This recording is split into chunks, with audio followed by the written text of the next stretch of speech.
here's the question. If you are in government looking at policy, are you a cheerleader? Are you the police stopping things? Are you stimulating this innovation? That's the question we're going to think long and hard about now. About policy, about innovation, about regulation. So let's invite our next guests up. As they take a seat, I'll tell you who they are. But let's welcome to the stage Natalie Black, Philip Milton, and Shazia Hussain. Welcome. Philip. Very good to see you. Please have a seat. Hi, Natalie. It's lovely to see you. How are you? Shazia, welcome. Come and have a seat. Right, everybody. Oh, do you mind? This will confuse my brain. I'm just not that smart. There you go, Shazia. There. Thank you, Shazia. Welcome, everybody. So there's our exam question, state of innovation. Natalie, lovely to see you. Nice to see you, Ollie. How are you? I'm very well, thank you. Natalie, just remind us, and I'll do this for you all, including the brands and companies that sit under the umbrella portfolio, etc. Ofcom, in a nutshell, just quickly remind us. So it's very simple. We are here to make communications work for everyone. Yeah. That's it. Got it. But when you think about how complicated communications is this day, it's very tough, and we'll get into that. Yeah, absolutely. And let's jump down to Shazia briefly, but on the legacy organisation, just remind us, because this is in the wake of the wonderful 2012 Games. Thank you. Yes, so the London Legacy Development Corporation is a London Mayoral Development Corporation. We're the first, and we're responsible for running and managing and growing the Queen Elizabeth Olympic Park. Yeah, and what a sensational place it has become. Absolute epicentre, so many interesting organisations. And Philip, under the Meta banner, what do we find today? And forgive me if everybody knows this, but I just think it's worth reminding us of that universe and how many people it actually connects with, right? Sure, yes. So I'm the person that still does work for Mark Zuckerberg. Hi, everybody.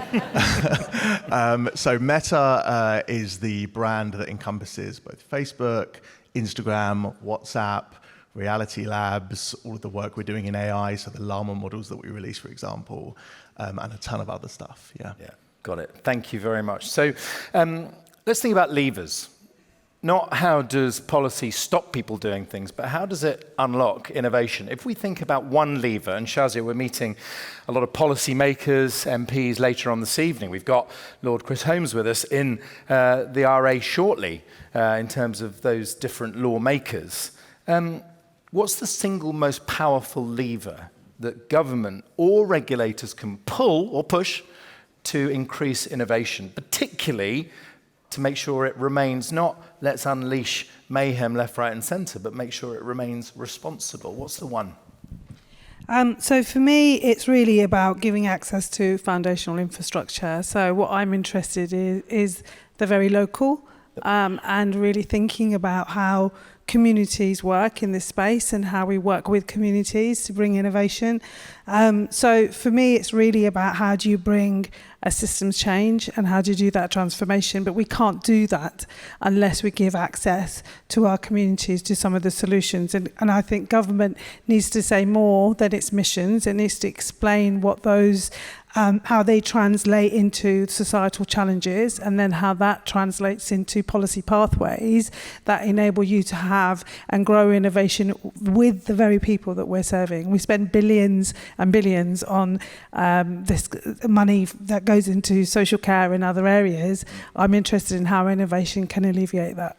Right, so what's a good example, if we go back in time, to how that works when it works well from your organisation? Paint us a picture of that in action. So if you think about what we're trying to do at a regional and a government perspective, which is around trying to grow the economy, and we're trying to think about how do we have a more productive society, what we have in the Queen Elizabeth Olympic Park is public investment, which hopefully gives confidence to private investment. So we've got big institutions like BBC, the V&A, UCL, 8 universities. So we've got research capabilities, and we've got big anchor institutions, but we've also got a 1.2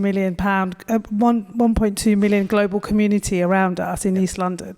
So what we're talking about is how do you start to grow the jobs that haven't yet been created? How do you use the research and the technology to be able to enable that? And how do you become non-extractive with the communities? Yeah, and work so that's the challenge. So what's the government lever that got pulled that says that's how you do it then? Well, the government doesn't look at systems. So earlier, I think Riam was talking about systems and was talking about how do you give capabilities to researchers that allow them to take risks. Well, you need to do the same with public sector. In other words, not putting words in your mouth, but the biggest lever that could be pulled hasn't even been pulled. Yeah, that's right. Right.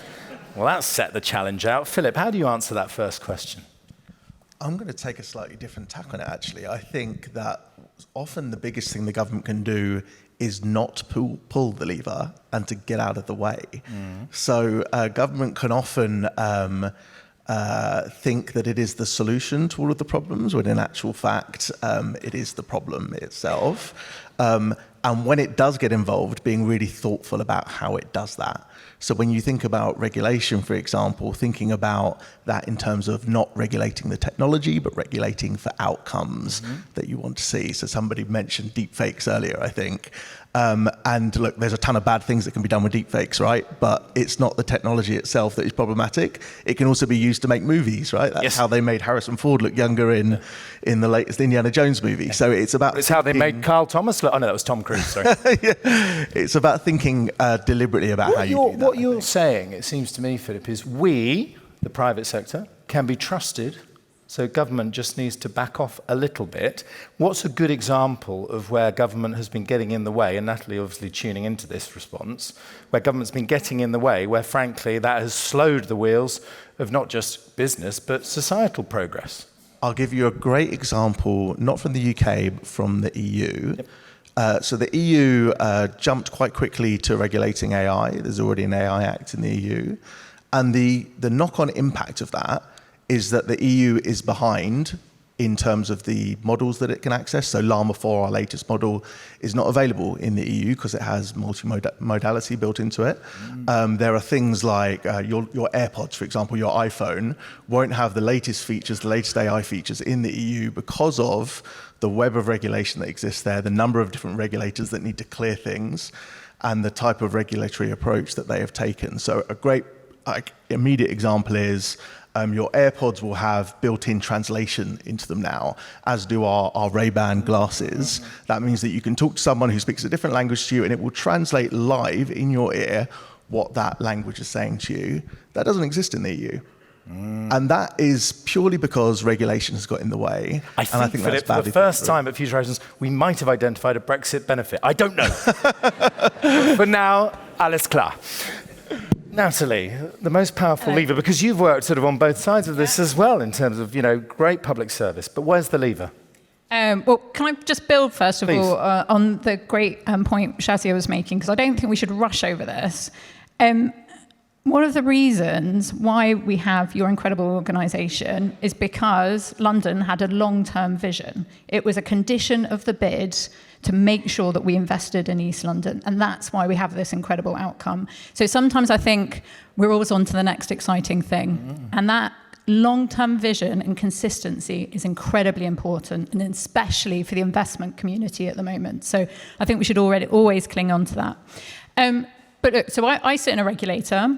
I'm independent of government, actually. So we make our own decisions in the long-term best interest of the UK. And I think we have a key lever to pull on how we enable the deployment of technology. Yeah. And it is enabled, right? Our job is to enable the deployment of technology in this country. And the previous two speakers couldn't have lined this up any better for me, so thank you very much. Let me give you an example. Direct-to-device communications, right? So this is enabling you to make a phone call from satellite to mobile. The UK is going to be the first country in the world to do that. We have signalled really strongly to the market, both to entrepreneurs, to startups, to the investment community, that we want this here. And we have developed new innovation licenses so you can come and test here in the UK. So the first call for this ever to happen was in Wales on a mountain with Tim Peake. I mean, it couldn't have been any better, right? Peak on a peak. Exactly. I thought, I knew you would do that, Ollie, so done it for me. But that is exactly the kind of careful, thoughtful, engaging innovation that we need in this country. So we're recognizing we want to be first. We want to have the best technology in this country. We want to make sure we're signaling, but of course it's also got to be safe and secure. So how are you then holding that because you've got people on both shoulders, haven't you, Natalie? You've got Philip. I'm not putting you in opposition, but you've got... Yes, you are. But let's put it this way. You've got other groups very concerned about online safety. You've got the innovators wanting to say, look, just cut that red tape, unleash this innovation. Just give us a steer as innovators and as a community here on how you're treading that line, because we want to unlock innovation, but we don't want to compromise safety. So I think it's quite easy to fall into the trap of saying it's either this or it's this, right? And exactly as we've just heard from the previous speakers, the world is incredibly complex. Yeah. And it's on regulators to make sure that we understand it as much as possible. I've just come back from a week in California. I'm talking to a whole range of companies to make sure that we understand how the ecosystem is developing. But what we have to remember is that competition is really, really important. Mm-hmm. That's what drives innovation. And this country is really, really good at enabling that. Look at fibre broadband, right? 2018, 8% of the country had access to fibre broadband. Now it's 75%. Yes. How have we done that? By enabling competition and signaling to investors that this is a place that you want to be. Yeah, and it is that sort of bat signal out, isn't it? I want to get sort of almost more practical in terms of policy innovations that you would put in tomorrow. So Shazia, then Philip and Natalie, of course you can join in that. But Shazia, what would you want to see tomorrow to really unlock innovation? What would it be? I mean, it goes back to freedoms, but freedoms in a slightly different way. Oh. I'm going to keep talking about the public sector, but the public sector sits on a gold mine of data intelligence, but it's not clean. It's not invested in, and it doesn't talk to each other. Mm-hmm. So actually, if there's a policy decision that enables that to actually be unlocked, and it requires investment, it means that partnerships between the public and private could be really successful, because the public sector doesn't have the freedoms to be able to do the innovation it needs to do. It does it in pocket sizes. So places like Queen Elizabeth Olympic Park, which is an innovation district, we've got the capability to be the convener and bring those partners together. But the policy, I don't know whether it's policy or investment, but it's both. Because you've got permission, haven't you? You are allowed to try stuff out, if I can put it that bluntly. Let's have an example of how you've done that. So, well, we are unusual in that we are public serving, but we can operate in an entrepreneurial way. Like how? So, for example, we have the FID programme, which is a regional programme funded by the London Mayor, which allows us to test, allowed to grow businesses, local businesses, which are doing innovation, but they don't require equity. They're already funded, and they can then go out and build and test their products on our site. So we call ourselves a living lab. Nice. What's that programme called? It's FID. It's FID. Yeah, got it. The programme. Yeah. All right. Natalie, we'll work on the branding for that afterwards together. We'll talk. Thank you. Now, Philip, what's the policy innovation you'd put in place? First of all, Online Safety Act, great example of what I was talking about actually, in terms of like regulating for outcomes rather than regulating technology specific stuff. And that is why, in fact, we spent a lot of time lobbying for that. In fact, we wish it would have gone further on things like App Store verification, very much so. On the one thing I would change, copyright law, because it is the single thing that is in the way of people training models in the UK. There is not certainty over whether or not you can or can't train on certain things, and because of that, it doesn't happen. That includes us, it includes British companies that are trying to build foundation models in this country that cannot do so because there is uncertainty over copyright law. Government just needs to get on with giving that certainty so businesses can do that. And what's the best argument you've heard against that from the artists in the community? Well, I think there's obvious concern that people do not want their works to be used without their permission, right? So there's a framework that can be put in place that's in place in the US at the moment, for example. But I wouldn't be doing my job in the RA if I didn't say, what do you say to reassure them? I think what you say is choice, right? To give people that clear choice to say, if you do not want your works used in that way, there should be a clear opt-out for you to be able to do that, and that should be respected globally. Well, I'm conscious we haven't got much time. Natalie, what would you put into action tomorrow? Well, we're doing it now, and this point that we are technology agnostic, we do focus on outcomes. But the thing that really worries me is it can be a lot of work to engage with the regulator. right? If you're a small startup, you're not necessarily based in London, although we have offices around the country, you might feel quite detached from what's going on. So we are purposely trying to make sure that we spend more time with SMEs, with early stage startups, to make sure there's a face to the regulator, understand how to work with us. Not everyone has massive public policy teams, right? This is a big issue. So we need to make sure that particularly the next wave of AI startups here in the UK don't get left behind. Yes. They need to understand the regulatory environment as it evolves. But as we say, we are technology agnostic and we want to go on the journey with them. So it's about opening the door, putting a face to what we're trying to do and explaining as much as possible. Yeah, and we always ask at the Growth Summit if the type of person you want to have more conversations with. So that is super helpful. Philip and Shazia, I'll give you the chance to answer just in a word. To foster these sort of collaborations, who do you need to be talking more to? Philip, then Shazia, final word. I think the people we're already talking to, actually, regulators, governments, and businesses. Yeah, Shazia. I'm very clear, it needs to be the investors.